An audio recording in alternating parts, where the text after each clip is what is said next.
Are you going to share the screen or am I? Good evening, everybody. I am so happy to have you guys here tonight with us on, I think it's day 7 of the ASF Virtualpalooza. You are in for a treat tonight. We're excited to have 2 amazing women in the field of communication with you all to talk about not only the communication pilot that was just done recently, but also talk to you about some great next steps with communication, what the ASF is planning to do to support communication moving forward. And as always, you guys know the question panel is there for you to ask questions. We'll make sure to get to questions at the end. I have to at least give a shout out. I told you every single night I'd wear a new t-shirt from one of our awesome families. Tonight is the Angelman Tribe t-shirt. Kristen Brewster put these together to support the adoption of a lovely little girl from Ukraine with Angelman syndrome. And so I had to support that t-shirt tonight. So I know that you guys are only tuning in every single night to see which t-shirt I'm going to wear, but super excited. If this is your first time coming to one of our conferences or one of our ASF Palooza nights, welcome. We're so happy to have you. My name's Amanda Moore. I'm the CEO of the Angelman Syndrome Foundation and a proud mom to Jackson, who's deletion positive, who's 5, and his twin brother, Baden. So we're, like I said, we have a great evening ahead of us. Just so you know, because you are here right now and you're signed up and you're here to listen to these amazing women, you will receive an awesome t-shirt in the next few weeks. For your participation as just a thank you from our amazing sponsors, Ionis Pharmaceutical, who helped us put together this this great 3-week Virtualpalooza. And so also got to, if you haven't yet, sign up for that walk. That virtual walk is going to be something you don't want to miss. The rally on September 5th is going to be awesome, and it's going to have a pretty special guest that I think all of you are going to want to tune into. So if you haven't registered yet, it's not too late. You'll still get a t-shirt, you'll still get a bag, and if you raise $100, you'll get an awesome face mask. And so make sure you register today. So without further ado, no one's here to hear from me. They're all here to hear from our world-renowned, amazing individual, Erin Sheldon. She's like a rock star. She's perfect for the Virtualpalooza because she's like a rock star in this community. So we're excited to hear from her. And then her amazing friend who has come into this space, and we are incredibly grateful to have her and lucky, Tabby Jones Wobbler. Did I say it right? Wallaber, yes. We're so excited to have you both here tonight. So I'm going to turn off my camera and pass it over to you ladies. Awesome.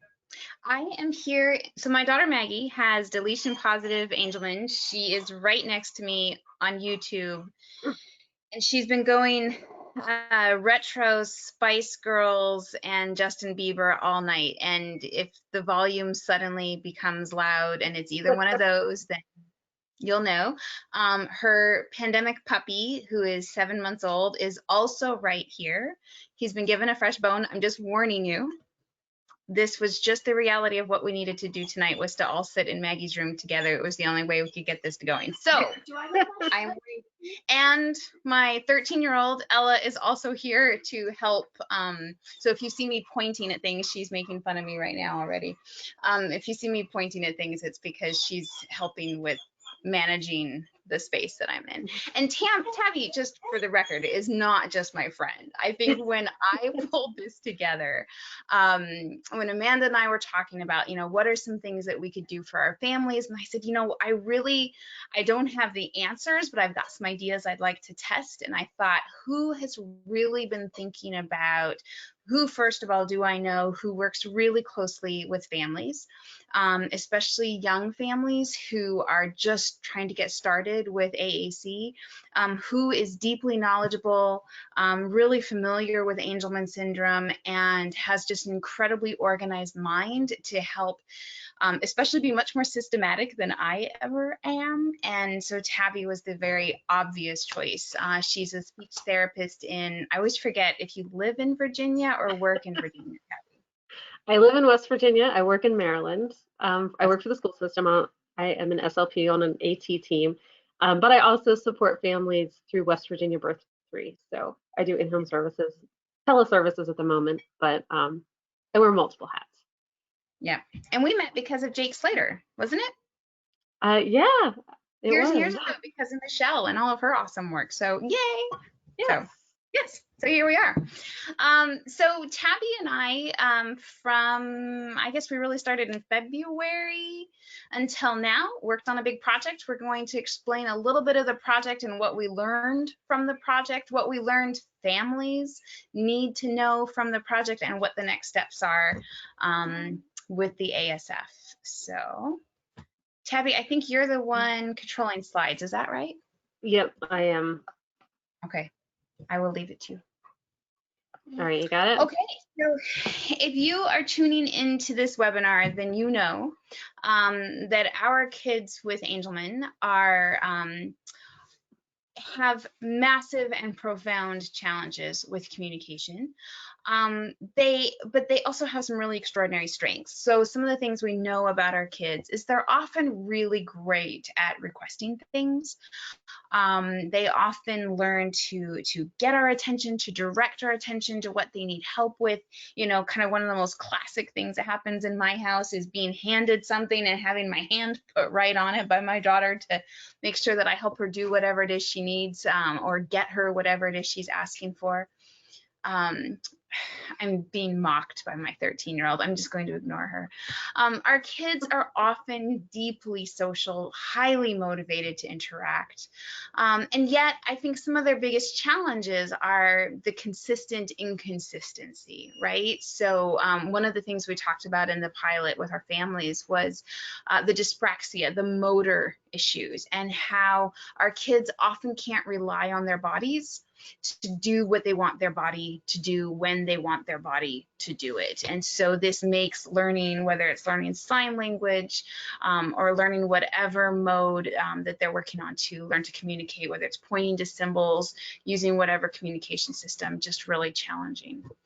And our kids are usually emerging in their understandings of communication, and emerging means they're in very early stages. Most of our kids are in early stages of learning about language, learning about how we communicate and why we communicate, and literacy, and what, for example, the alphabet is, and how when we read, we're reading the letters of the alphabet, the joy we can get from text, all of that kind of stuff. So that's just kind of a general overview of where our kids often are. Go ahead, Tabby. And so what is it we want as parents for our kids to communicate? This is a list of what's called communication functions.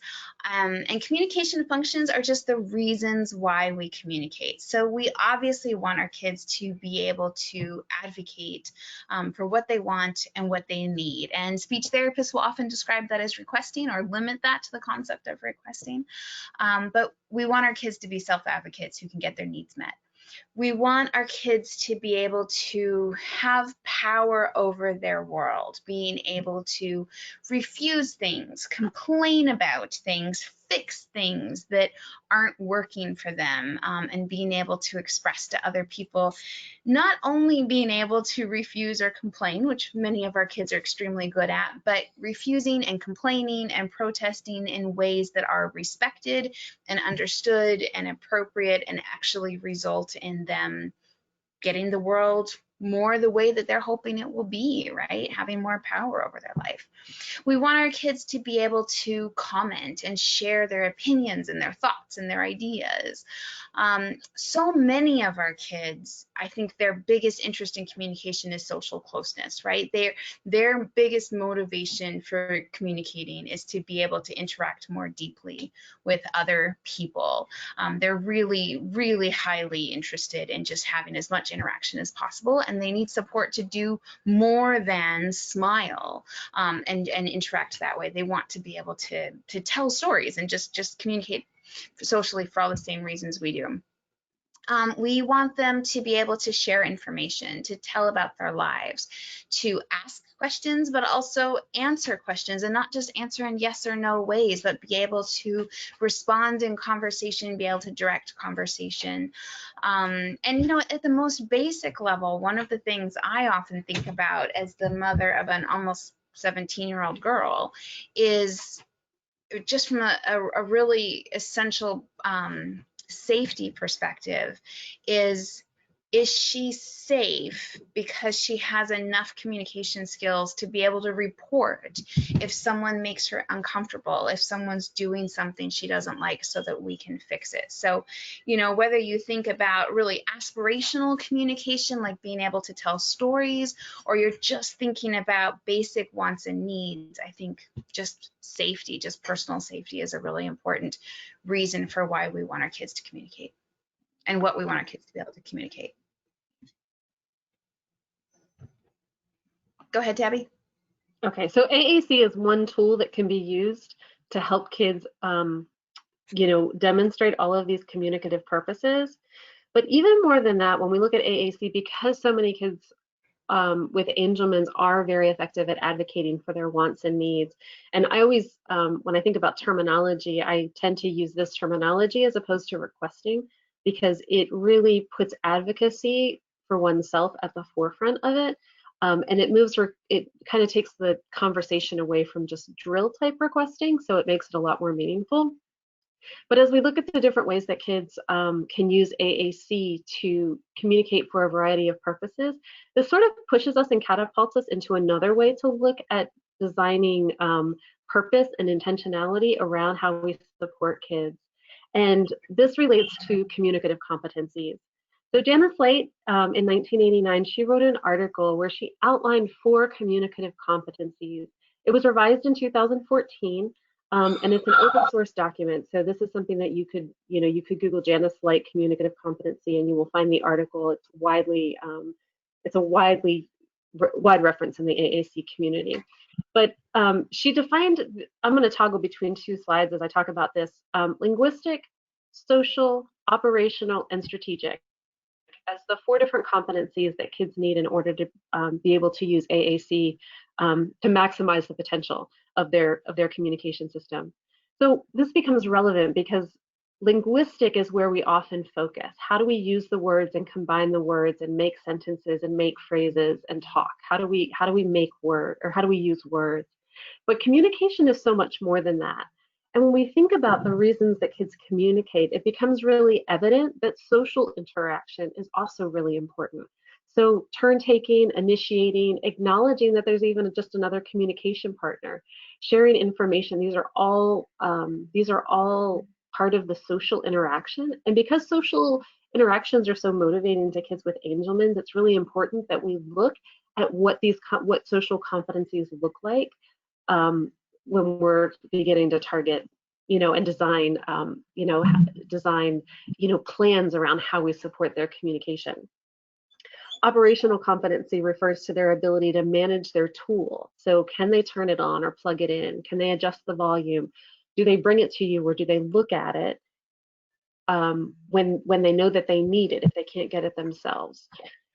And then strategic also relates back to those communicative functions, because having a way to clarify a message or repair a breakdown and understanding that we use different modalities for different purposes is all part of the communication phenomenon, if you will. So if a child is really effective at putting your hand on something and showing you that they want it, then using words may not be the most effective way for them to tell you, I need help, or I want a banana, if they can do it in another way.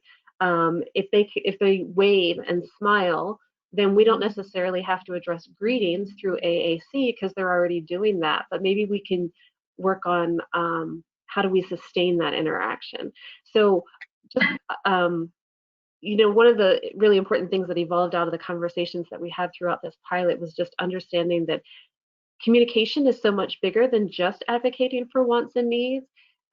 There's many other communicative functions, but there's also different ways that we build competency around AAC in order to maximize kids and their ability to be competent communicators. Another idea that emerged that was we talked a lot about, especially towards the end, was the guiding ideas for emergent communicators. And the nature of emergent, in its very essence, is that it is inconsistent. So this really informs so much of how we move forward. When we know that kids are going to be inconsistent, first off, when we're writing IEP goals, we're going to get rid of those mastery criteria, those 3 out of 5 trials or 80% accuracy, because that's not compatible. But even more than that, it informs how we interact as a communication partner. And our project was really focusing on how do we support communication partners. So this idea that our kids are emergent communicators, and the things that we need to do within that really came back to this idea. So one of the key ideas is that we increase consistency by providing feedback, modeling that feedback using AAC and keeping it meaningful. So being able to give kids experiences, providing low demand tasks, being attentive to what motivates them or interferes with their motivation, and also like how can we have an awareness of when we're shifting into a dynamic where the expectation is compliance rather than communication. Another component of this conversation is that language and literacy tasks are inherently transactional. And by that, it just means that what you do impacts what they do, and what they do impacts what you do. So we shape one another's behavior by interacting in tandem. So communication partners are just a really essential part of that equation. We have to be responsive and engaging and attribute meaning to what they're doing communicatively with their body and with their facial expressions and with their gestures and their vocalizations and their AAC and their environment. Attributing meaning to all of those modalities helps us to be better communication partners, because we're recognizing all the reasons and purposes for which communication is happening. I always attribute meaning and I look at the first letter, A and M, and I think about it as developing I am, as in a sense of I am, a sense of self, a sense of self-determination. So that becomes a really exciting, it adds so much to the interaction. And to just kind of summarize all of those ideas, what we're looking at is that developing skills for emergent learners is not about what they do. We're going to celebrate what they do, of course, but it's about what we do to shape what they are doing so that we can get increased communicative competence. So we took these guiding ideas, kind of informed by communicative functions and communicative competencies, and we came up with 4 different areas where we felt that were key for supporting communication partners. So Erin, the first ones are yours. All right. And so if any of what Tabby just talked about or that I talked about seemed like a lot, what we did in the pilot was we actually spread it out over weeks and weeks. So we met every Sunday and we shared small bites of information. And the information that we shared that we found that we as families really need is, first of all, what is AAC technology? What are the components of technology? And how do I know what is a good AAC system? What app does my child need? What kind of conversations do I need to have with the speech therapist or the assistive technology person? If my son or daughter is an adult, what's the technology I need to be thinking about, and how do I compare different systems beyond kind of reviews in the App Store or that sort of thing, or just whatever we find in a Google search. And then the next piece was, what is it we need to know as parents about AAC technology, about how we need to use it to help our kids learn how to use it? And what are good AAC goals? What's a good goal for our kids for AAC in kindergarten or in middle school or high school as an adult with some kind of adult personal support plan? And then one of the things that we hadn't really planned for as much, but that came up a lot, was it's great as parents, you guys, anybody who's a parent in the audience will know what I'm talking about here. It's great to get all this really important information, but how do I share it with my child's team? How do I get the rest of my family on board? How do I get my child's IEP team on board or their support staff on board? And how do I really create, a village around my son or daughter to make sure that we can take all this information, share it with enough of us as the group of communication partners and educators and support people to actually help our kids learn how to use AAC for all of those things that they haven't yet been able to communicate with their bodies, with sign language, with all the other ways that our kids communicate. So we spent a lot of time in the pilot figuring out what's the information that families need and what are some of the most effective ways to share that information. And go ahead and go to the next slide, Tabby. Okay. And then the next piece was, what are the skills? So you guys all know this. It's one thing to read something, read about something, and it's a different thing to actually be able to implement what you've read and have the skills to do it. And I would say, of all the learning I most had in this project, I think this is the area I still most want to grow in terms of our next steps when we talk about what the next steps are. But I think the skills are everything from how do we have good interactions with our child, with AAC, in a way that feels authentic and supports our kids to be taking turns in conversation and doesn't just feel like I'm sitting down with this device or this pod book and trying to make my child say something, or feel like I'm telling them what to say, or just trying to get them to, please, for the love of God, just look as I point to something. Not that I've ever experienced that. How do we, as parents, as communication partners, invite our children to respond to what we're doing with AAC and with language and communication? How do we invite them to interact and really draw them out, especially if you've got more introverted kids like my own? And I'm talking about both of them here, not just the one with Angelman. How do we ourselves teach them what these symbols mean, what these icons mean in their systems, and how can they use them? And so we spent a lot of time talking about this concept of AAC modeling and how we need to model the systems. How do we develop the skills to help our kids be understood by more people, so that what they're communicating with their bodies or what they're trying to say with their technology is something that more people beyond the folks who know them best understand when they say it? And then how can we provide them more support so that they can communicate new things that they haven't been able to communicate yet? So there's a lot of skills involved, and trying to figure out how to help our kids, or us as families, learn those skills is a big part of the pilot and what we're doing next. Go ahead, Tabby.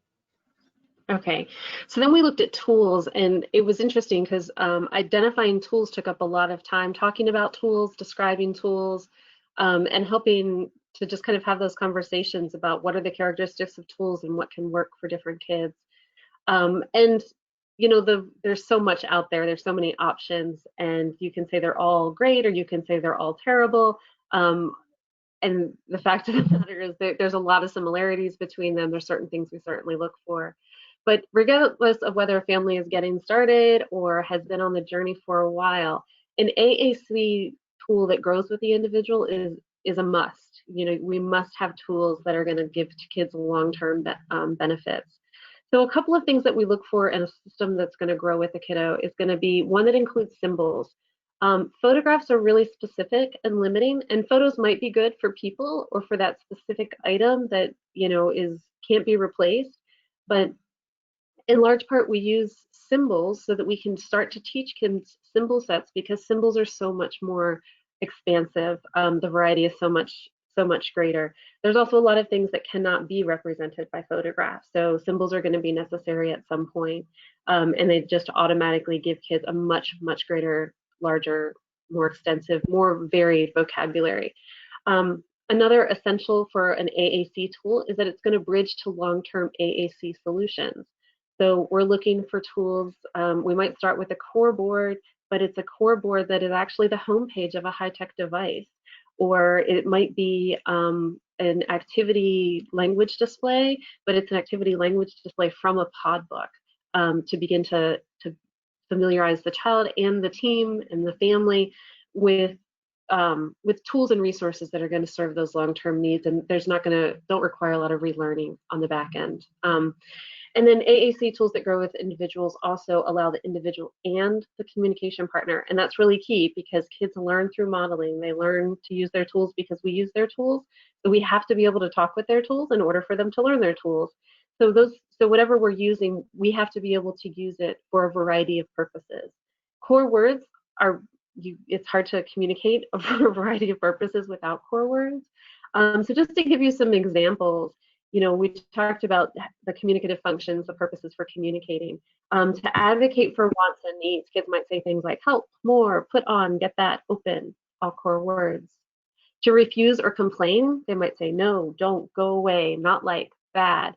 And these are all words that we can use in interactions as well as we take our turn to advocate for what we want, to complain or refuse.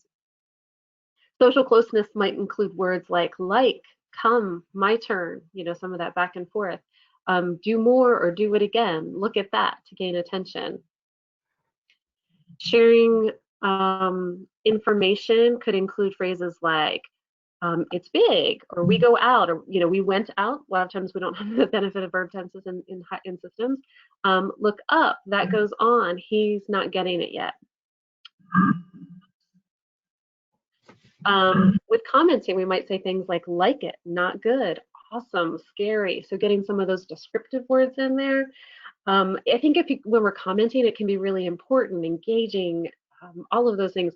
If we can listen to what their peers are saying and bring some of those words in and give access for that commenting, you get a lot of buy-in when kids have the power to say something cool that their friends and their peers are also saying. And then asking question, what's in there? Where does it go? Or where are we going? Do you want it? Do you like it? Who is that?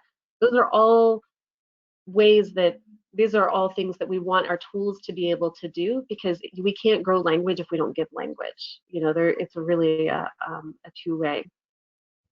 So then the fourth component that we looked at. Abby? Yeah. Sorry, would you go back really quick? Just because while you have those messages open, you talked earlier about attributing meaning. Oh, you're going to do that here. I thought while you had those messages open, would you give an example of how Angelman families can attribute meaning using AAC? Sorry, I only thought of it while I saw you presenting the slide. Yeah, so like if a child is looking and there's like, I don't know, a dump truck going down the road and they're looking out the window, you could use their AAC to say, look, it's big, I think you like it. So we've established social closeness by recognizing what they're doing. We've shared information about it, and then we've commented. And then you might say, where's it going? Maybe there's a lot on the end of the street. It'd be like, I wonder if they're going to go get dirt there. So you can add meaning to whatever the interaction is, but just by observing what a child does, by where they're looking or where they're gesturing or what they're interested in. I always say that the eyes are, you say the eyes are the window to the soul. But if you look at this is true of all of us. If somebody is looking, chances are there's something about that we can attribute meaning to. Are they interested? Are they curious? Are they excited? Are they nervous? Like how are they responding to that? So in all of those ways, by observing, it gives us an opportunity to attribute meaning and to expand and extend communication. I was going to say Maggie's first word at school, for a year we were modeling her AAC system, and it was very directive. We were basically saying, Maggie, look, do this, sit down, go here. And somehow she didn't conclude from that this could be her own voice. And then the next year, we, instead of directing her, we attributed meaning, and it was, Maggie, you have dropped to the ground. I know she's the only one of our kids who would have done that. You have dropped to the ground. I think you're saying not like. I think you're saying stop. And her first word at school was stop, and it was used with everyone. But it was a very exciting moment when she realized that she could use words to refuse, reject, and complain, rather than just her body, because she got a much better response when she used words rather than the spectacular drop and flop that so many of our kids are expert at. Anyway, go ahead. Sorry. Okay, so the last component that we looked at, that we really tried to develop as we went, a lot of it was really on the fly, based on just the conversations that we had and the needs that people expressed. But it was based on how do we develop habits around AAC. So during this part of the project, it was towards the end, we recognized that we really actually should have spent quite a bit more time here. So looking forward, this is something that we definitely want to incorporate more. But building habits was really about how do I make it sustainable? How do I bring modeling AAC and carrying AAC and having AAC, how do I bring it into my life? And we have participants set goals around this, and it was really, I think it was really beneficial for everybody just to have something, even just one thing, or maybe because it was just one thing, to focus on. And we focused not on being successful, but being successful if that was possible, and if not, like just identifying and recognizing what was my barrier here. Was it time? Was it lack of resources? Do I need some other type of support? So trying to break it down.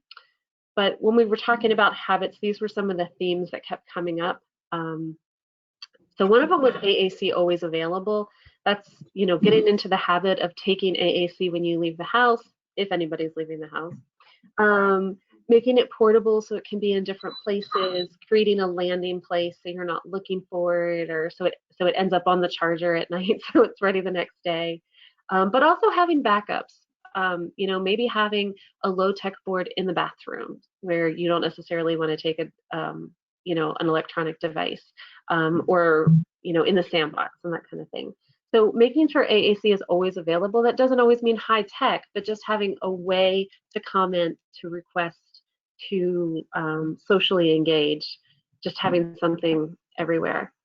Another habit that got a lot of focus was modeling AAC, and we talked a lot about how do I, what does that look like? How do I shape the interaction so that I'm modeling?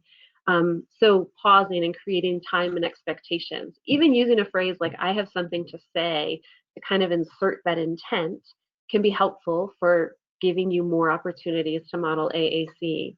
But also making sure you're gaining the attention of the individual who uses AAC, focusing on speaking your words. So not saying, find cookie, but, oh, I think you want a cookie, or these cookies look good, I want a cookie. So using your words so that so that you are able to teach without eliciting compliance. Recognizing that we're pointing to key symbols, but it's not necessarily a word for word. So want might be the word that you touch as you go to cookie, or like. And always inviting a response, but not requiring it.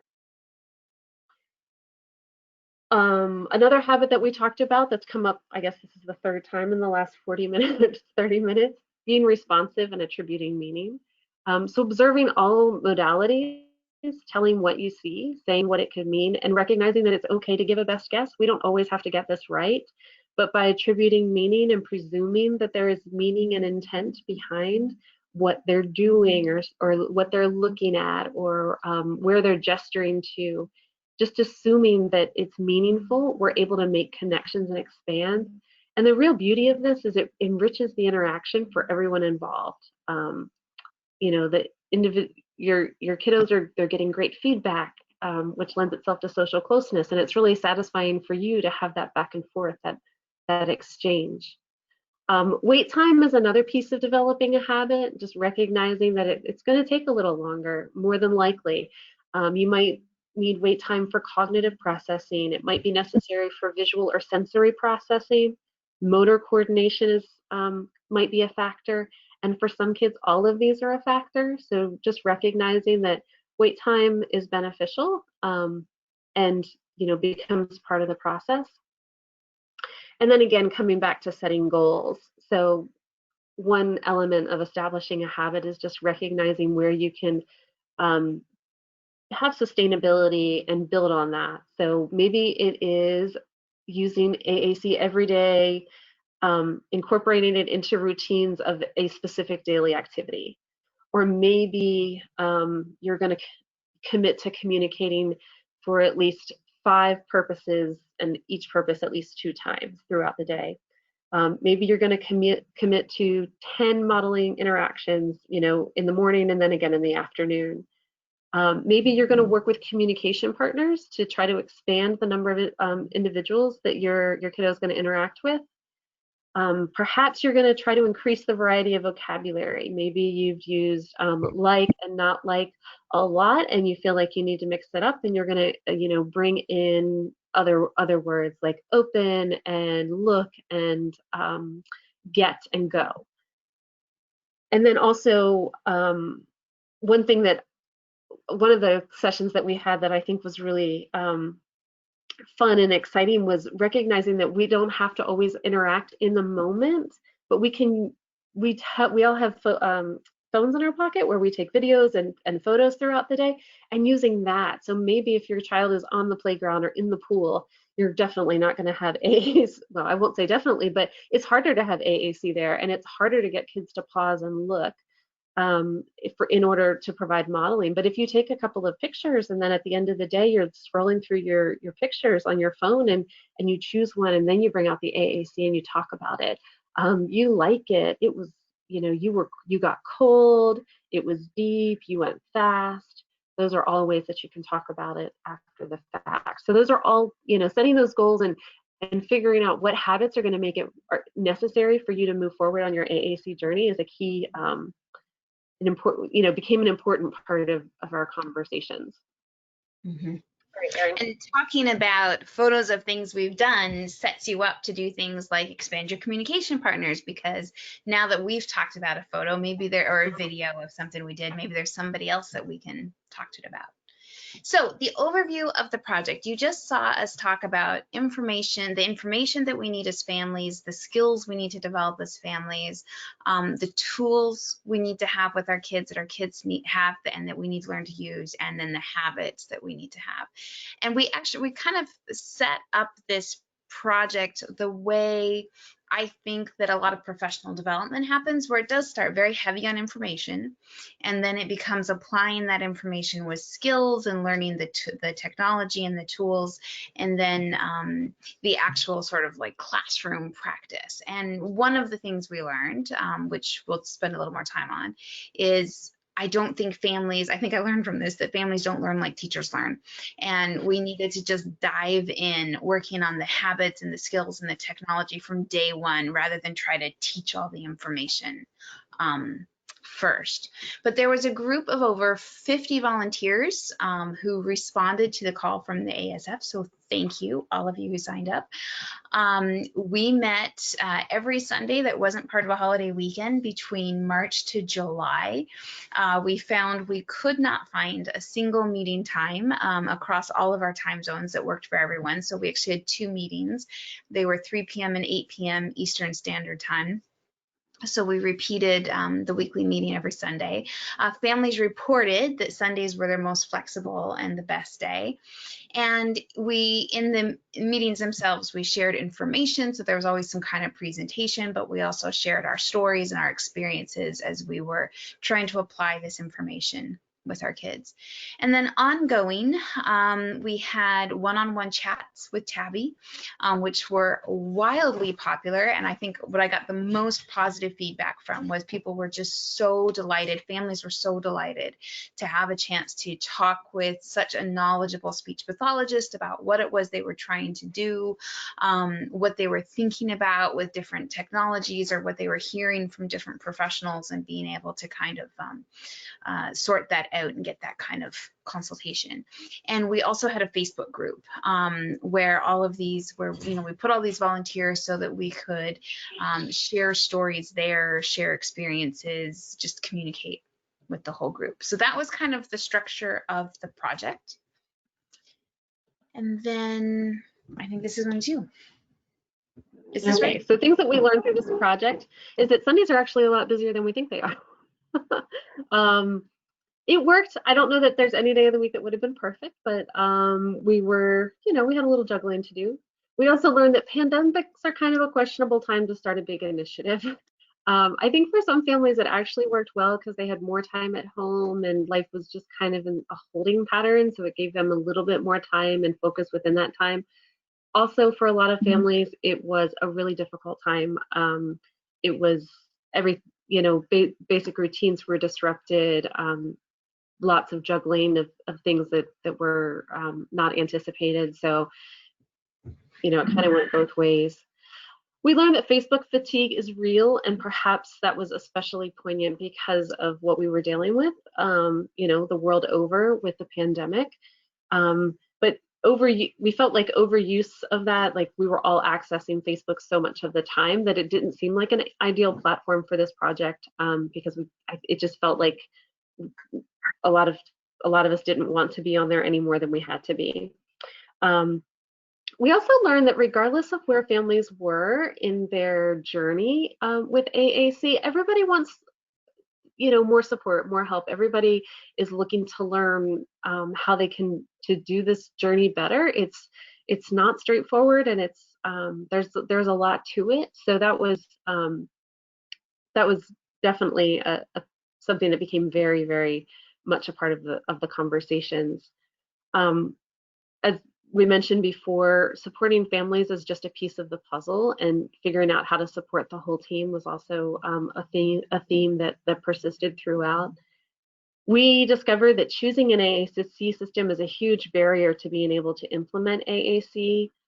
There's lots of schools of thought about what the assessment process should look like and how to move forward, but getting teams on board and selecting AAC systems, those two often were, work together or sometimes in conflict, but those were both contributing pieces to our conversations. And we also got a lot of feedback that community is extremely valuable. So coming on and every Sunday and being able to share stories and talk about our journey and get a little bit more information was a really valuable piece of the project that there was a lot of positive feedback on. We also learned that we can't make assumptions about things that we sort of did make assumptions about in the very beginning. So we can't make assumptions about how much time families have to invest, about current knowledge or skills, about habits or tools. I think initially we tried to look at these as a way to maybe break people into groups, and in the end we didn't end up doing any of that because everybody was benefiting from the contributions of everyone else in different places on that journey. In the end, we did start to come to some conclusions about how we might break families into groups if we had a large group.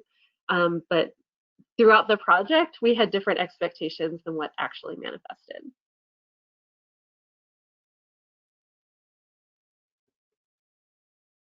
Okay, so drum roll in terms of going forward. So some of the things that we have been talking about and that we're sketching out, we want to have a new version of this project launching by next spring. Just to give you, I'm skipping to the last bullet point, just to give you that quick time frame. We decided that we wanted to, in order to make sure that the information that we share just has a lot of credibility with your school teams, with your speech pathologists, with all of the professionals that we might encounter who have, for better or for worse, often have a lot of authority over what systems our children will use and what approaches are going to be used, especially at school, to teach them how to use AAC. We wanted to design this next project in a way that educators and speech pathologists will really feel that it's speaking to them as well as to families. And so we decided to partner with Practical AAC. You can go online and find Practical AAC. It's a phenomenal website, and there's a much more phenomenal version of it coming. It started out as a blog from two folks, but one of them is Carol Zangari. She's a professor of speech pathology in Florida.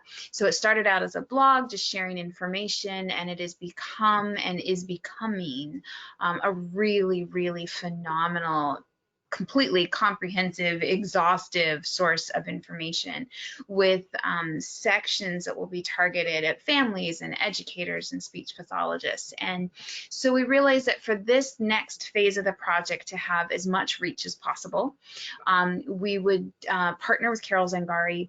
We would actually design the next set of materials for Angelman families, but in a way that any family with a child with any diagnosis can also benefit from it, can also receive the information. And actually, we can then support the amount of family information that will be on the Practical AAC website by having it be partnered with the Angelman Syndrome Foundation. And we will design it in a way that from the very beginning, we're intending to partner with any other Angelman family association in countries around the world to make sure that all of the materials can be translated and can be localized. So for example, whatever we do with the ASF, can we, to use it in the US, we already know we would need to have it translated into Spanish. For it to be used in Canada, it not only needs to be fully translated into French, but it needs to be localized because we don't have a lot of the same terminology around IEPs here. We don't have all the same, kids, for example, don't tend to get any one-on-one speech pathology at school, that sort of thing. So there's certain things that would just need to be localized to use that relevant terminology. In the United Kingdom, for example, there'd be even more adaptations that would need to be made. So we would make this next set, this next version of our AAC project, something that in any country, we can localize it to the language and to just the policies and procedures that are in place right now. And we would make sure that as part of this project, every Angelman family will receive materials from the ASF so that from the moment they receive the materials or the moment they on their own download and print them, they can start using AAC right now. They can start learning about the different AAC systems right now. And so that by the time they would go through this project, they would already have a really good sense of what AAC system is going to work best for them, which one they liked best, which one they just kind of felt drawn to, so that they will receive materials in the mail that allow them to get started and then to decide by the end of it which kind of high-tech system, which app, which device is likely to work the best for them. So this is a project that is still being finalized, but will be worked on by Tabby, our wonderful Tabby, by Carol Zangari and Rachel Langley, who is a school-based speech pathologist. You can find her online at Reach Language, and she is the organizer of the #TalkingAAC conference every year. So 3 very well-known speech pathologists who have a very deep commitment to families.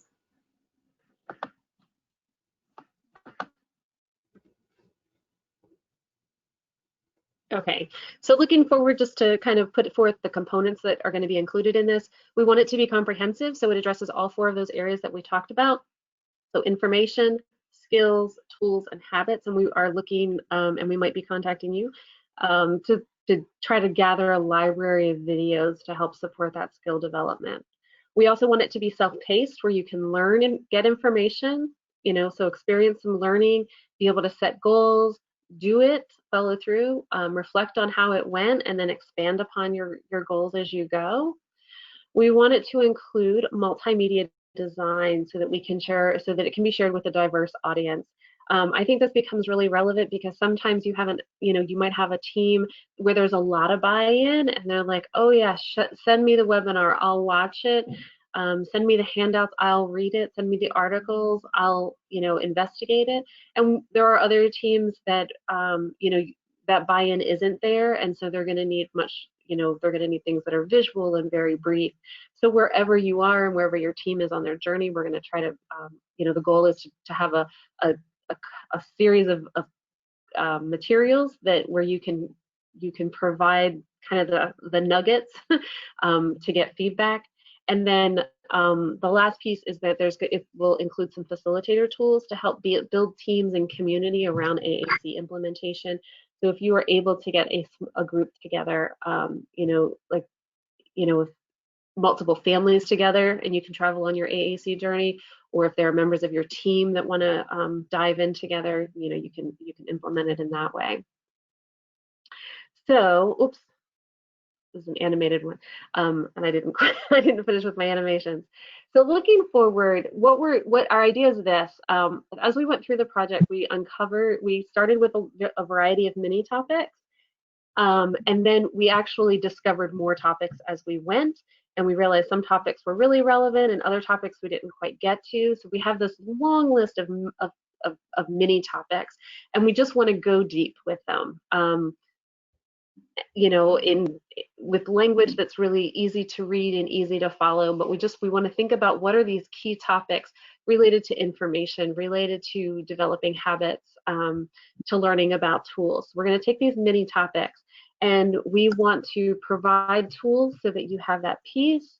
We want to develop, some of the components will include webinars. They might be brief, they might be a little bit longer to provide information and really unpack it.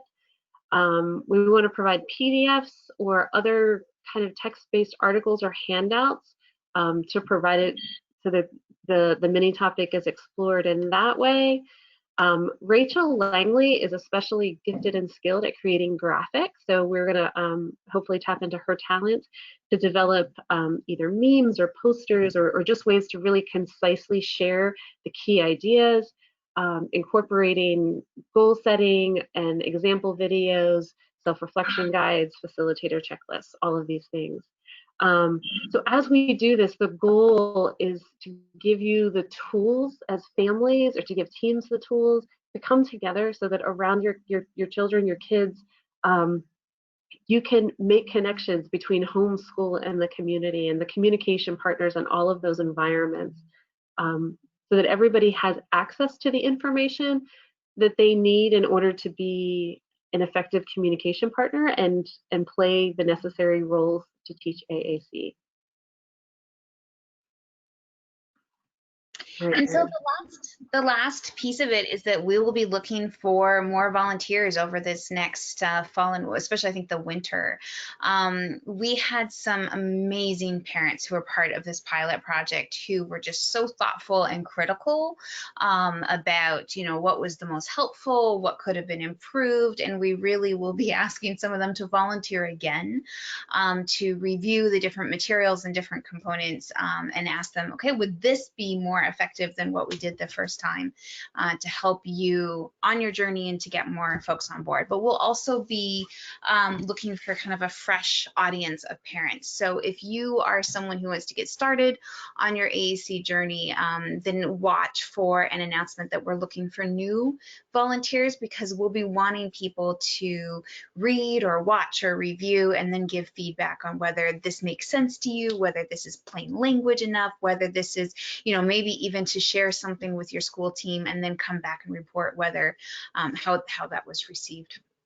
So, and like I said, we're hoping to be able to have all this launched by spring 2021. So by next spring. I think we just have one more slide, Tabby. Oh yeah. We just thought we'd mention, Tabby and I are presenting a day-long, well, it was a day-long session at a conference that's now being split up, I think, into 2 afternoons at a conference called Closing the Gap. So if any of this sounded like information that you really want more in depth, but you don't want to wait until next spring, just know you can look up the conference Closing the Gap, and there's a pre-conference session with both of us talking about supporting students with Angelman syndrome in the classroom. And we also noticed that the amazing Kate Ahern is doing a session at Closing the Gap. So check hers out, because she has a session called about her virtual AAC school in the time of COVID, and families are just so thrilled by the experience they've had with Kate as their virtual AAC school teacher, supporting their kids with AAC. In these different virtual groups that she set up. So I think that'll just be a particularly good one to look for. So watch for that, and know that Closing the Gap offers a lot of parent scholarships. So if you don't see that obviously on the website, look for that. And that's, I think now it's Okay. Any questions, comments, feedback? We can't hear you, Amanda. Amanda, you're muted. You would think after the 7th one I would get it right, but that's okay. So thank you so much. I think that I hope what you guys are getting from this is that, one, that these two individuals are completely committed to this community and to the communication journey, but also that ASF is going to be working with individuals like Erin and Tabby to really help us support families in this communication journey. I know from my perspective, the other day, for the first time ever, Jackson went over to a wall where we've had 3 or 4 Velcro pictures forever, and he, for the first time ever, grabbed a picture about wanting to go outside and brought it to us, and we were like, oh my gosh, it was like the best thing ever. But he is very much communicating by grabbing my hand and taking me everywhere, and even though sometimes it is so frustrating because I'll sit down and he'll be like, come on mommy, but it's his form of communication, right? And so we're just so thankful to have you guys. Can you stay on just for a few more minutes for some questions? Okay, because we have a lot, so we'll try to get to what we can, and they're kind of all over the board, but I think you guys would be able to answer any of them. So the first question we have is, how old does a child usually need to be to start AAC? Can they start young when they are first learning words? They need to be born. As long as they've been born, they're old enough to get started. Kids start acquiring language in the womb, so we can start modeling AAC as soon as we recognize that that's going to be a communication modality that will serve them. And think about, if you've ever held a baby, you've gone, oh, you're so happy, I see you. So, oh, what's wrong, baby? I see you. Oh, you look so right. We do this.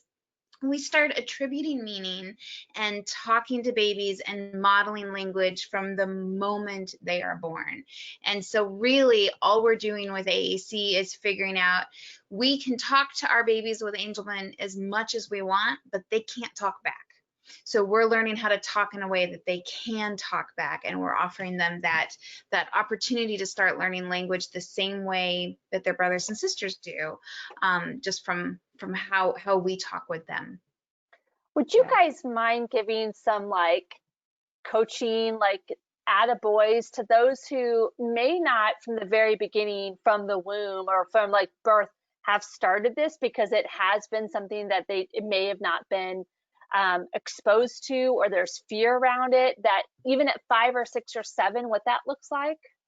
So I'll just throw out, we didn't actually really introduce AAC to Maggie until she was 10, because I even went to graduate school trying to figure this all out, and I still couldn't get clear answers. And she's really complex, her vision, her auditory processing, everything.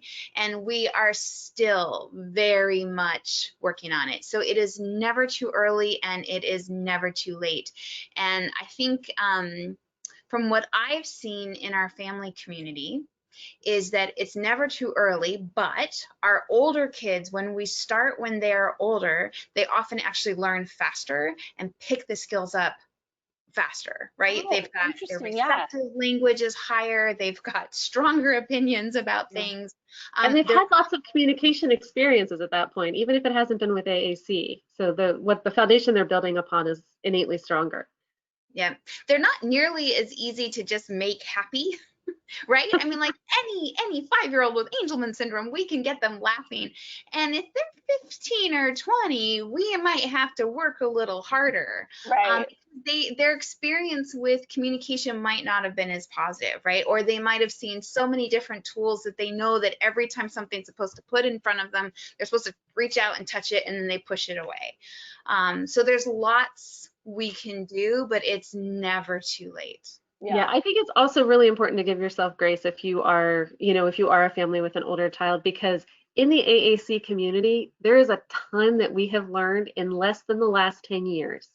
And the reason is that the iPad was invented in 2010. Right. That was 10 years ago. Yeah. And it didn't come off the shelf with AAC apps on it.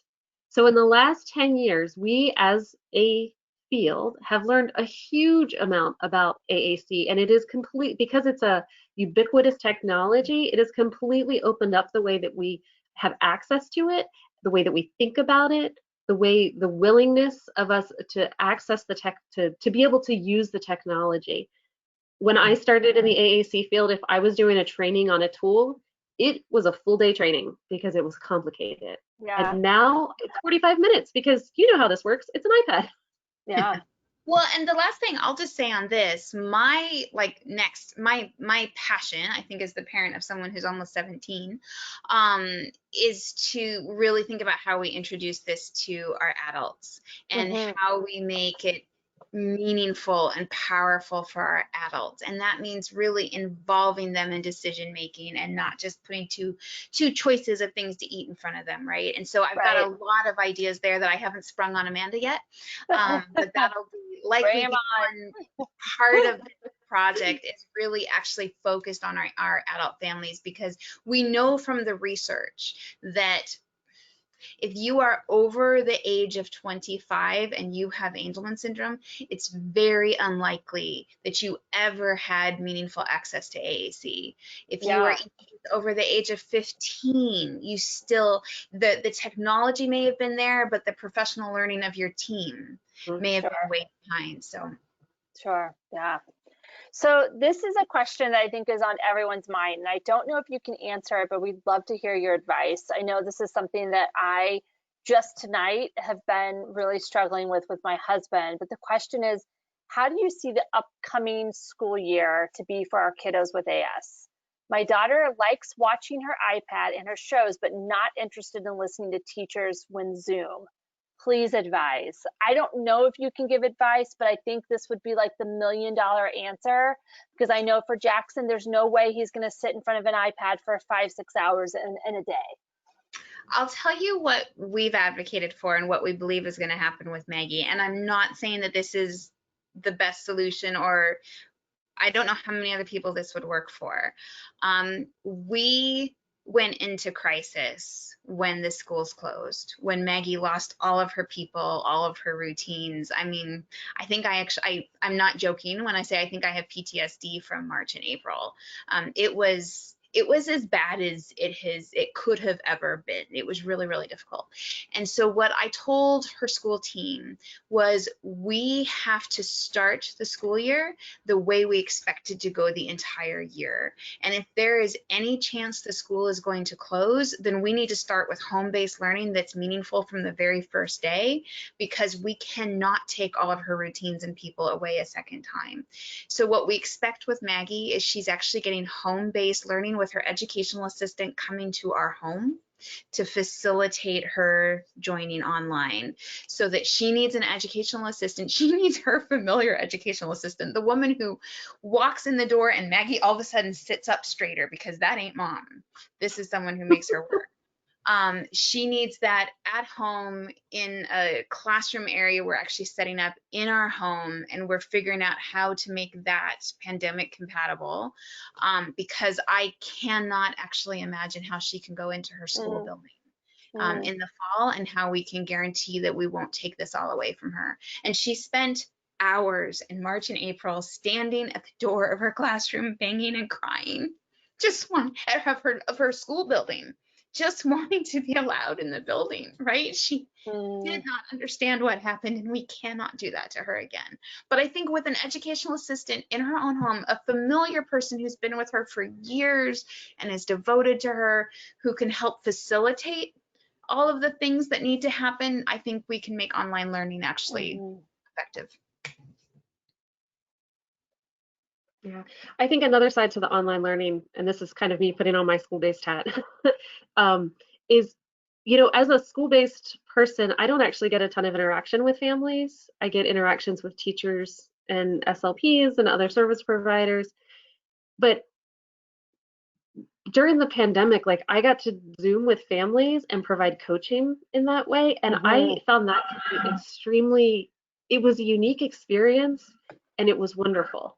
I was able to connect with families with their teams on the line, and we were able to have these collaborative meetings where everybody could make themselves available for half an hour and there was no travel time involved, we sent materials to families, and then we would meet back a week later and we would talk about how did it go? What are your questions? And I would share a little bit of information, and then they would set up a play activity and we'd have a little bit of an exchange in that way. I don't know how sustainable that is over the long term for teams. Like I think that there's a lot of skill development that needs to happen, but people are re-engineering and rethinking the way that that learning happens and professional development and collaboration. And I think that recognizing the role of coaching and being able to connect with families directly to support kids, like if kids don't have the attention span, but there's a way to provide support to a family, there's so much benefit in that, because that's more than just a half-hour Zoom call. Like that's developing skills that really serve that child learning. And I would just add, there's a bunch of professionals who now have more time because of this. So reach out to the Kate Aherns of the world, reach out to the Caroline Musselwhites. There are now people who used to be so busy traveling around who are, like, if you've ever watched Caroline Musselwhite, that's called engaging. There's nothing she does that is not engaging. And so there's an opportunity, if your classroom teacher isn't engaging, I think there's an opportunity to bring something more engaging in and use this time as an opportunity to focus on what we can do at home. That's all I can offer. Well, and I think also reminding like families, I think the one thing that we don't remind ourselves is to offer a little bit of grace as well. I know for me, I feel like if I'm not doing something that is communication related on a daily basis, I'll go to bed beating myself up. Like I suck, I didn't do this, I should have done this, I forgot to do this. And I think that allowing for grace is really, really important, because I think the more we beat ourselves up, the more we go down this rabbit hole, right? And I think that allowing for grace and also reaching out and asking for help too, right? Like I can't do this on my own. Like what can I do? What are the resources that are there for me? Call ASF and see what we can do. But I think offering for grace right now is the best thing we can do for each other as parents. If I can add one thing to that, I only learned during the pandemic that when a social worker asks you how you are, you need to say, I am in crisis and I need help. Because I have never been able to say that before. And this pandemic was the first time. And we went from receiving virtually no support with Maggie to, I'm actually embarrassed to admit this, but starting in July, 38 hours a week of support, hands-on support with Maggie, that we think we're structured in a way we'll be able to have it even during the pandemic if things shut down, because it's we get to control the funds. And those were funds that were out there that I didn't know existed, that nobody told me about, because I never before said, I am not doing well, I need help and I need it now. Yes, absolutely. So what you're saying is if you're in Canada, everyone needs to reach out to Erin to find out how she made that happen. So I always, I'm going to move to a couple more questions before, I don't want to keep you guys too long, but I always just assume everyone knows this, but a couple questions actually have come out that says, hey, I'm kind of late to the game. What is AAC even? Like, I'm new to this. What is this? So AAC is an abbreviation. It stands for Augmentative and Alternative Communication. And it, by definition, AAC is the umbrella. It's an umbrella term, and it refers to all the tools that a child uses, an individual uses to communicate. So it might be paper-based, it might be electronic, it might be a book. It also includes gestures and eye gaze and vocalizations, verbalizations. It's the whole battery. But in terms of what we are specifically talking about, it's symbol-based tools. So it might be a board, a book, an electronic device, but it's a symbol-based tool to support communication. Perfect. So another question. Yeah, I know, right? I was just like, oh yeah, you just kind of assume, right? So this question is, my child is not interested in using AAC. She wants to utilize her modified signing. This is huge ongoing challenge at school. What should we do? Can you advise at all on that? Yes. And I'm sure Tabby also would have a lot to say about this. You will attribute meaning with everything she signs. Oh, you're signing this, because I guarantee you that familiar people understand that sign, but unfamiliar people don't. And she needs to learn how to expand it. She needs to learn how to recognize when other people don't recognize the sign, and she needs to have a backup strategy. And so whenever we see her signing, we say, you are saying this, and we show her how to do it on her AAC system so that she has that backup that she can use with unfamiliar people. And so you honor it, you recognize it, you value it, but you also see the limits of it, right? And you take a look at those communication purposes that we talked about, and you make sure that she can communicate for all those things. If she's got all the signs that she needs to protest and refuse and request and ask for things and ask questions, then she is golden. But if she doesn't have ways to ask questions, then that becomes the goal. If she doesn't have ways to share information, then that becomes the AAC goal, because the technology will become useful as soon as it lets her do something she currently can't do. But if she's just being asked to repeat herself, if she's signing something and then she's asked to repeat herself, then what was the point of that, right? That's just disrespectful. But there are things that the technology will do. There are things that she doesn't have signs for that is in the technology, and that's what will make it more interesting. Yeah. I think it's also important to recognize that kids will always use, we all do this, what is most effective and efficient. So if you are communicating with your significant other and you can do it with a look, you're not going to use a full sentence. So recognizing that that is human nature to use what's effective and efficient, but using that as kind of like opening the door to teach AAC, because she's already doing it. So you're not having to gain her attention or, you know, cajole compliance. It's already there. The opportunity is laid out before you to model AAC. So really quickly, there's quite a few questions around the pilot program. So one question is, how would this pilot, the pilot you did and what we're going to be doing, differ from the communication training series? And how will they know how to access the program? Like when will that information come out? I don't know if you can give any information to that. I think it'll be next spring. So the communication training series was a series of webinars, right? And so we had a Facebook group and we had a whole bunch of webinars, and it was just sort of a one time in space, and it was really long webinars. And they're fantastic.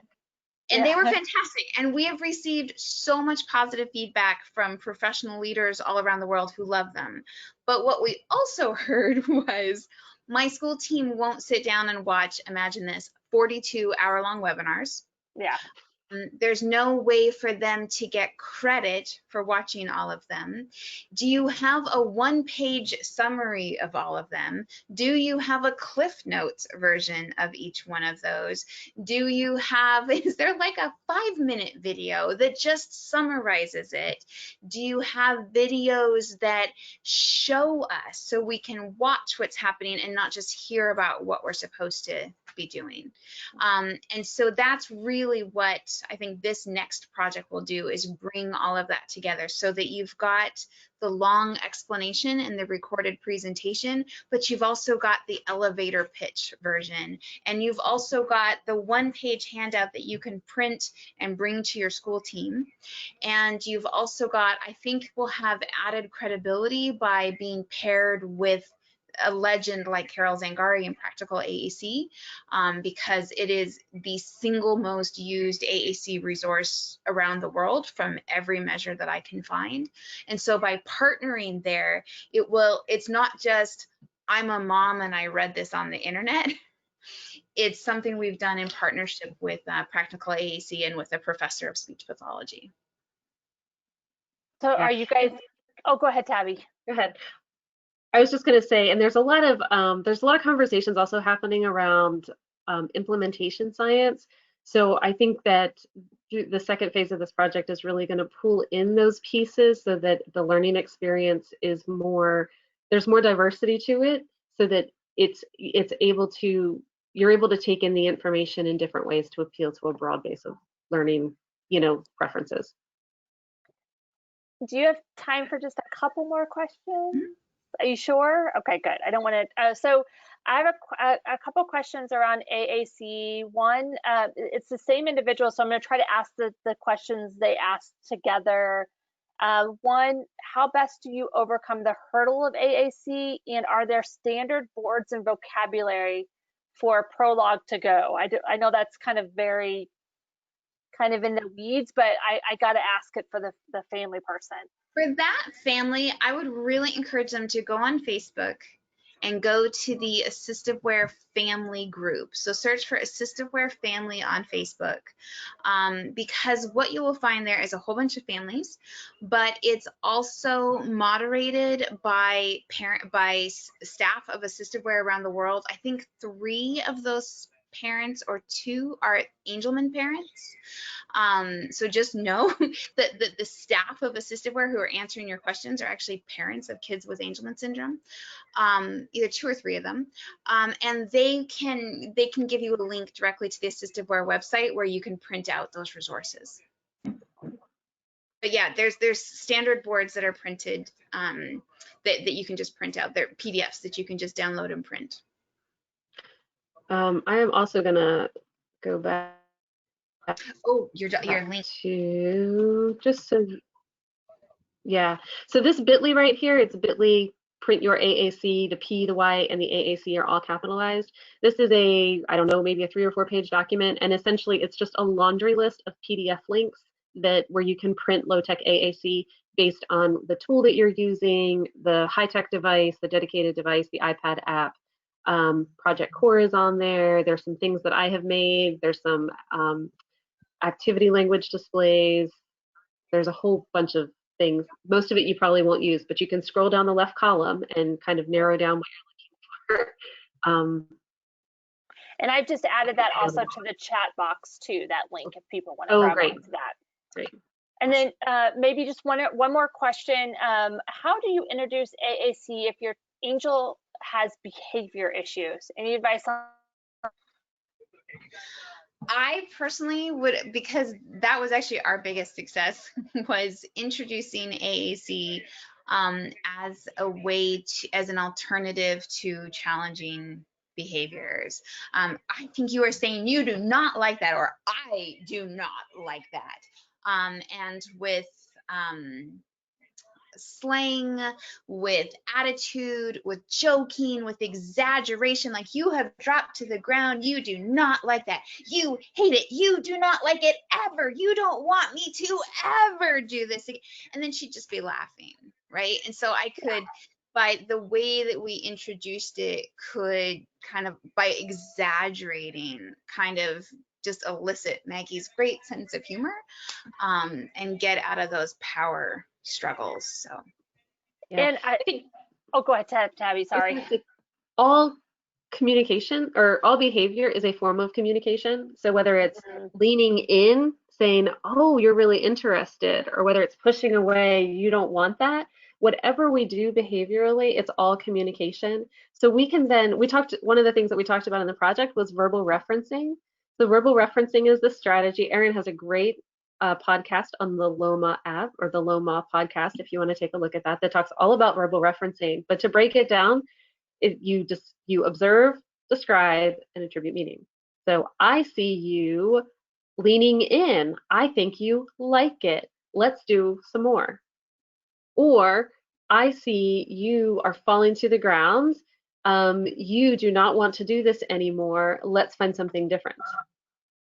So when we give words to a behavior, it's not exactly a formula. It might not happen right away, but when we establish these routines around giving words to behavior, then those words start to have the power of those words becomes evident. And then those connections are made, and then language is learned, and behaviors become understood. And let me add one more thing. The complexity of our kids' bodies is that sometimes they have challenging behaviors that are not intentional. So your hand just reached out and put my head into a headlock.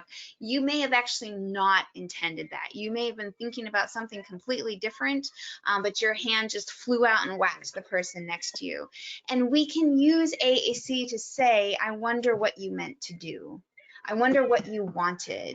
I wonder what you were thinking of. I bet you feel sorry that happened. Or and just kind of use their AAC to talk about what are the other things, because I think sometimes our kids have one idea in their head, but then what the hands do, is not what they ever intended. And we can use their AAC as a way of talking with them about what they were actually intending and showing them ways that they can try to communicate. I think one of the more time you spend with kids, with teenagers, especially with Angelman syndrome, I think the more that you have met young people who often don't trust their own body, because their own body has hurt other people, their own body can be so impulsive, their own body has become something that they've got really strong emotions about.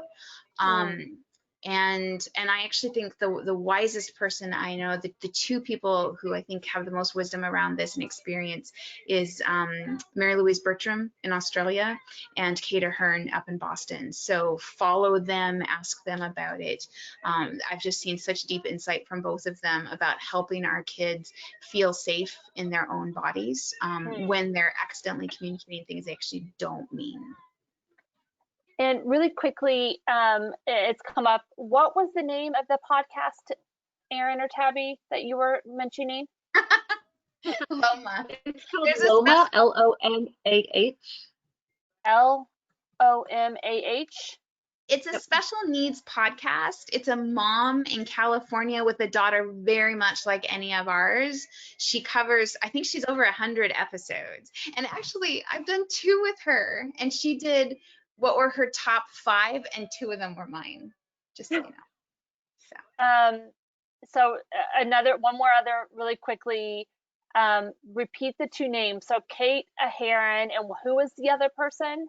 Mary Bertram in Australia. Okay, perfect.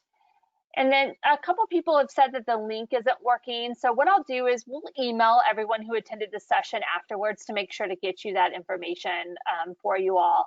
And I know we're running way over time. Slides as well. You can share. Yeah. Tabby, can you send the link to the slides? Yes. Yeah, we'll get the slides out to everyone. We'll also send a recording out to this. And then I'm also going to send all the questions that weren't answered to Tabby and Erin and ask them to complete those questions. And then we'll add that PDF to their recorded session at the end of the week. And so we'll make sure to be able to answer those questions, because I know that we could probably keep these 2 amazing individuals on the phone all night, but we want to make sure to get them back to their families as well, and get you back to your families. Just so you know, Erin and Tabby, the question in the chat box is blowing up right now of thank you. You guys are amazing. This is wonderful. And so we can't thank you guys enough, because we know communication is one of those things that when we ask families what are the top 3 things about Angelman syndrome that we really want to see supported or want to see changed or addressed, it's communication, seizures, and sleep. And so thank you so much for the time and efforts that you put towards addressing those specific things. And I know that the Angelman Syndrome Foundation is incredibly excited to continue to work with you all in continuing to provide support to the families. Yeah, I mean, I think this is super important. And the one thing that Erin and I have dreamed of from day one when I came on the role is how do we make this bite-sized and digestible for our families. The communication training series is a great place to start, but it can be overwhelming. And so how can we make this easier for our families? So stay tuned to the Angelman Syndrome Foundation website, Facebook page, Twitter, Instagram, whatever. As soon as we get all the details wrapped up of what this next will look like, we'll make sure to get that information out to you. Thank you, Erin and Tabby. You guys are amazing. For tomorrow, don't forget, tomorrow night we will be having Lizzie Swerdea on to talk about the top 10 best products for individuals with Angelman syndrome and how to access those medical equipment needs when it comes to Medicaid waivers and all that fun stuff. So you don't want to miss that session. Have a wonderful evening, and thank you all so much. See you guys tomorrow. Bye. Bye.